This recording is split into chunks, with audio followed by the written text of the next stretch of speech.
Et salut à tous, c'est Ultima. Aujourd'hui je vous propose un build sur Gurpapa, un build qui va chercher à maximiser les dégâts de son passif et à utiliser énormément les dégâts de la chronophagie, qu'on va essayer de jouer quasiment à chaque tour. Donc le but va être effectivement de placer nos Sinistros au milieu des monstres, déclencher la chronophagie et plutôt nous chercher à nous barrer plutôt qu'à rentrer dans le tas pour se battre.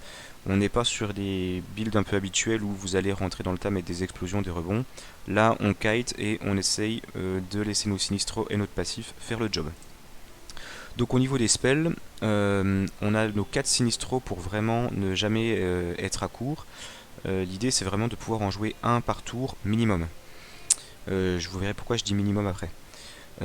Et ensuite de jouer la chronophagie. Ça c'est notre tour classique. On voudra en T1 avoir le Sinistro et la chronophagie, parce que le Sinistro vous permet de jouer la chronophagie dès le T1.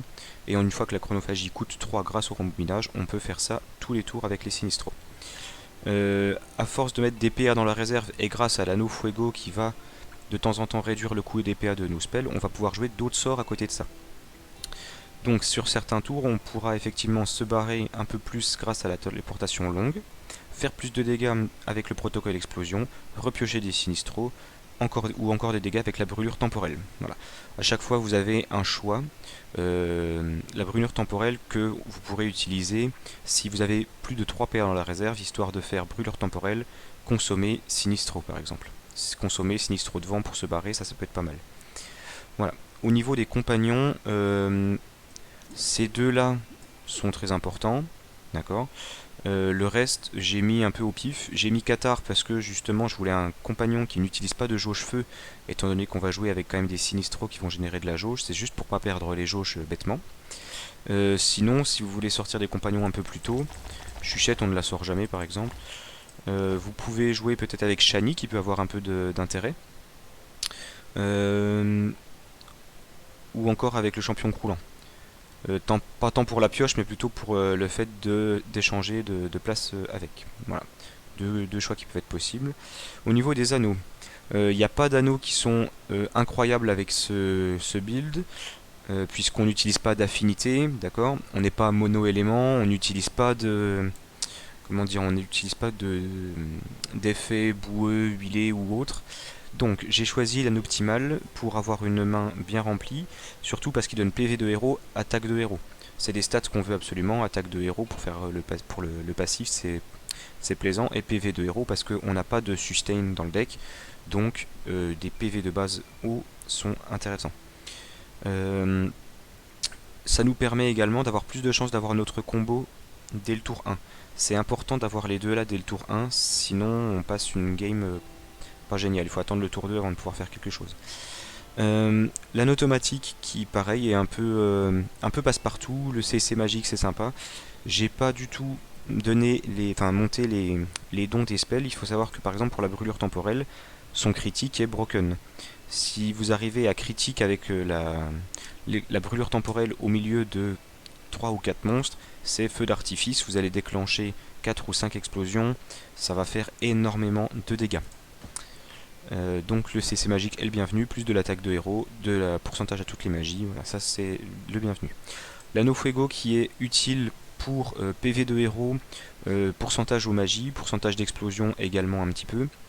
Il faut savoir que quand il proc, et il procera sur la chronophagie, ça nous permettra de jouer un spell en plus à chaque tour, donc c'est le bienvenu. Le Boom Boom qui est là un peu par défaut également, qui est plus là par ses stats, pour ses stats, parce que je suis encore bas niveau, je suis niveau 8. Donc pour ses stats que pour l'actif, enfin que pour le passif de la boule de feu, vous pourriez le remplacer par pas grand chose. Il faudrait prendre un anneau qui a des bonnes stats, qui soit bleu ou gris, puisque là pour le coup on a plus besoin de stats que d'effets particuliers. On snowball pas spécialement sur les compagnons non plus, donc voilà, il n'y a rien de miraculeux à prendre comme anneau. Voilà. Le brassard bouclier, parce qu'on va rarement mettre notre attaque corps à corps, mais quand on la mettra, ça nous donnera un bouclier, et en plus ça nous donne des stats de PV et d'attaque, c'est ce qu'on recherche. Voilà. On va voir ce que ça donne face à la quête cochon de niveau 20, c'est parti.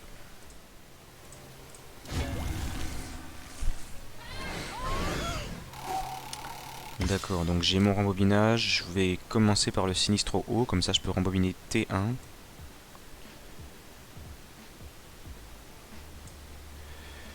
Hop. Voilà.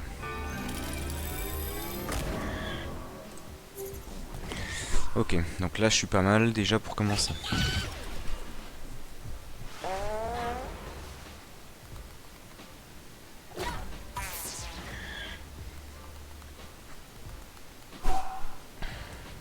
Donc pareil, un Sinistro, pas celui devant forcément. Et on kite. On recule.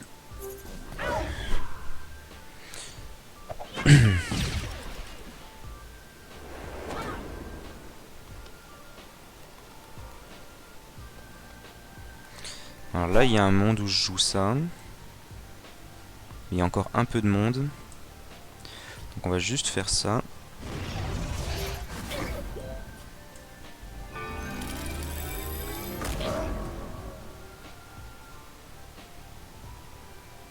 On va rester là.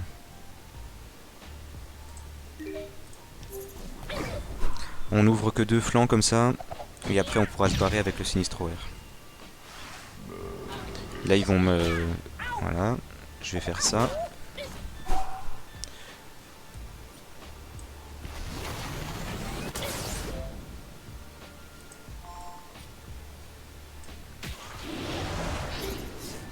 Et on se casse. J'aurais dû consommer avant, j'ai gâché un PA. J'ai pas les réflexes encore sur le perso là.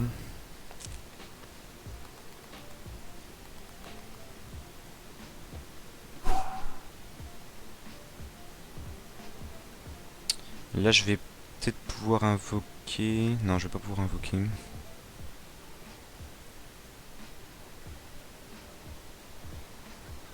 Comment je voudrais la jouer? Je peux monter encore là-haut. Je voudrais bien me rapprocher pour faire des dégâts, donc je vais me rapprocher. Mettre ça là. Et on rembobine encore une fois.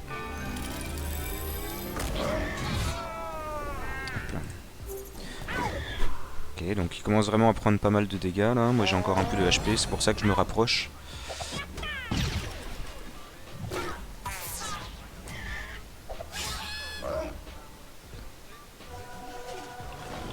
Il va se rapprocher aussi. Ah, il se rapproche mal, du coup c'est un peu emmerdant. On va quand même se concentrer sur eux, vu qu'ils sont côte à côte. Donc si je fais ça, je peux invoquer.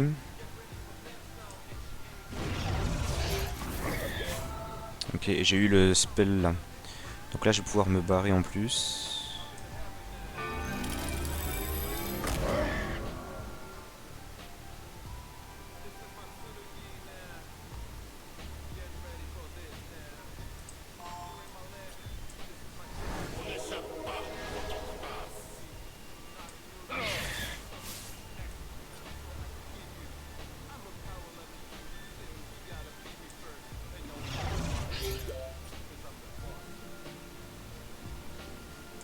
Je vais pas me barrer.